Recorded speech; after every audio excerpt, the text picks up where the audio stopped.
Once upon a time, there was a bonny lass, fa's mither had died and her father had married again. This new wife was gey course to her stepdaughter. His stepmother gart to quine die a' the ora jobs about the house. Ae day, she gied the lass a sieve and she sent her to the wall at the world's end to bring back some water. Or else. Well, Equine set off to look for a wally, but she'd nae idea far it was. And neither did onybody she speert. She was getting gey desperate when she come upon a trachel tall wife. After the lass had gied her a han, the all woman telt her far to ging to find the wall o' the world's end.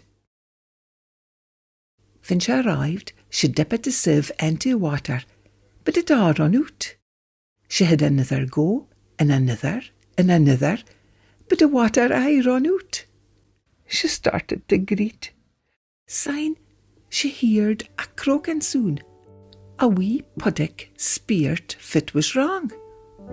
When Equine telled him her predicament, Puddock said he'd help if she promised to do a'thing he speered to her for a whole day. She said she would. Syne Puddock lined the sieve with dubs and moss and Equine carried the water hame. At night, come a chopping at the door. Open the door, my honey, my heart. Open the door, my darling. Mine a promise you give to me. No die a' that I'm asking. Equine wasna keen to open the door, but her stepmother gart her.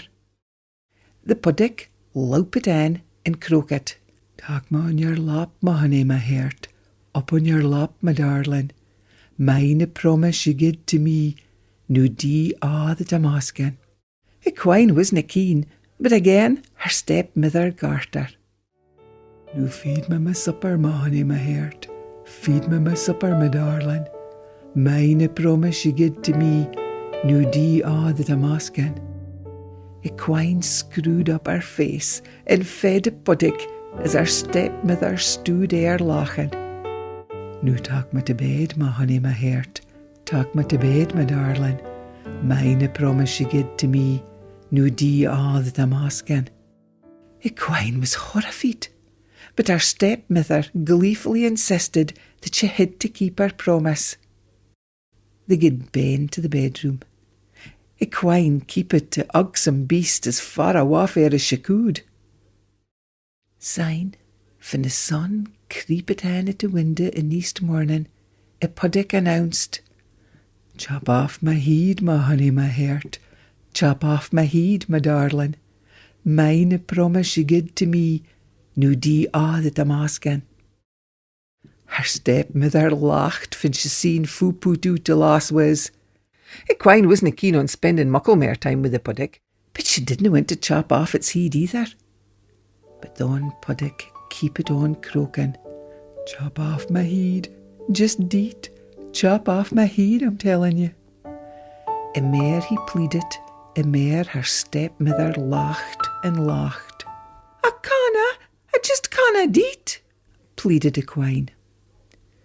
You have till, you promised, said the Puddock.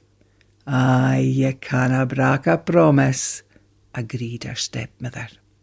Say at long last, at last good and got an axe, and wi' ae swift swipe she chopped off a Puddock's head.